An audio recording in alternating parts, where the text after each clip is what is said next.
Welcome back, folks. I have another episode of Running Out of Patience with Nick Palmer. And as always, I am your host, Nick Palmer.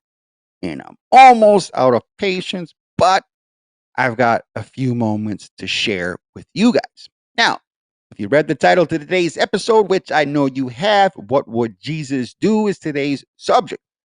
So, do you remember back in the day that little slogan going around, the WWJD bracelets and pins and bumper stickers and t shirts, right? They always implied that Jesus would just turn his cheek, right? He'd turn his other cheek, or he would find a way to love his way out of every situation. So, you should too, because that's what Jesus would do. But I'm here to tell you that that may not necessarily be true. In fact, they kind of implied that Jesus was pretty soft, if you ask me. They didn't tell us how bold Jesus really is, but I am here to share some of this with you. Some of this boldness by Jesus, some of the things that he actually did and said, right? Because in John alone, he is confrontational 21 different times. And I'm just going to share one of those out of John with you today. And the Judahites' Passover was at hand, and Jesus went up to Jerusalem. And he found sitting in the temple those who sold oxen and sheep and doves and the money changers. And when he had made a whip out of small cords, he drove them all out of the temple, as well as the sheep and the oxen. And he poured out the small coins of the money changers and overturned the tables. And to those who sold doves, he said, "Get these things away from here. Do not turn my father's house into a house of merchandise." And his disciples remembered that it has been written, "Zeal for your house consumes me." Right? Passover is the busiest time of year for these folks, right? And this is the middle of the day, right? This is in front of a large group of people that Jesus just made a scene, right? He made a whip and starts whipping people and chasing them out, chasing out oxen, chasing out everyone from the temple, right? In front of a group of people that have probably never seen these such actions before.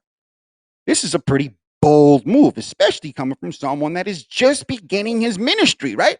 How bold of him. Some might say that that's pretty daring, right? Like, how could you start your ministry off this way? Well, Jesus wasn't this pushover that we've been led to believe, right? He wasn't that. He was a bit of a warrior. So, what else did Jesus say and do? Because I want to know more, right? Well, back in Matthew here, Matthew 10, verses 5 and 6, Jesus has a message for his disciples. And what does he have to say to them? He says, Jesus authorized these 12, instructing them, saying, "Do not go out into the road of the nations, and do not go into a town of Samaritans, but go rather to the lost sheep of the house of Israel." Right? In other words, don't waste your time with anybody that's not an Israelite. Don't go there, right? Matthew 15. And in going out from there, Jesus withdrew into the regions of Tyre and Sidon.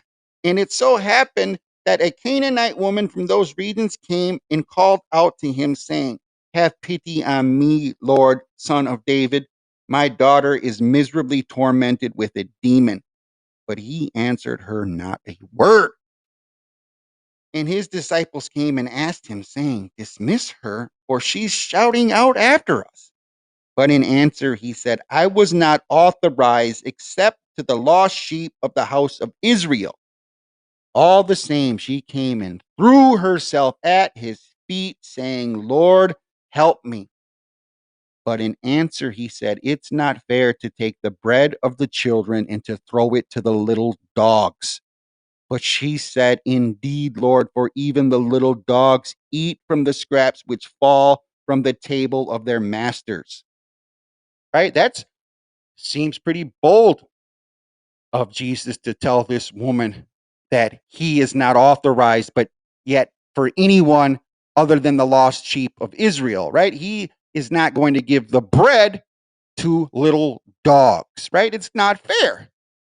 But her understanding who she is and realizing who Jesus is, she continues to ask for his blessing. And it isn't until this point that he does indeed bless her, but it's after she throws herself at his feet and begs, right?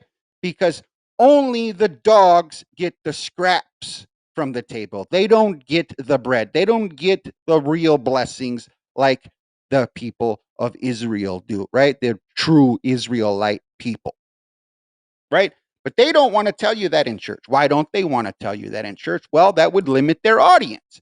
And if you limit their audience, then you'd limit the amount of checking accounts and savings accounts that you can dip into, because those people are no longer attending because they realize the message isn't necessarily for them. They have to completely throw themselves at Jesus's feet to even be recognized, right?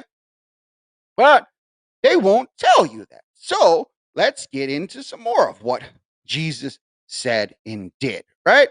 Let's get into Luke, right? What did he have to say here in Luke chapter 14? Well, I'll share that with you because it's not the Jesus that anyone else shares with us, right? They don't share the truth with us. Jesus says, if anybody comes to me and does not love less his father and mother and wife and sons and brothers and sisters, and yes, even his own life as well, he is not able to be my disciple, right? You have to love your family less than you love him. That seems pretty tough to do, right? That seems like a bold requirement in order to be one of his disciples. Right? That's something very hard to do because we tend to love what we can see in our own family and our own worldly desires more than we love anything else. So that is pretty tough to do. But he demands it of his disciples. He demands it.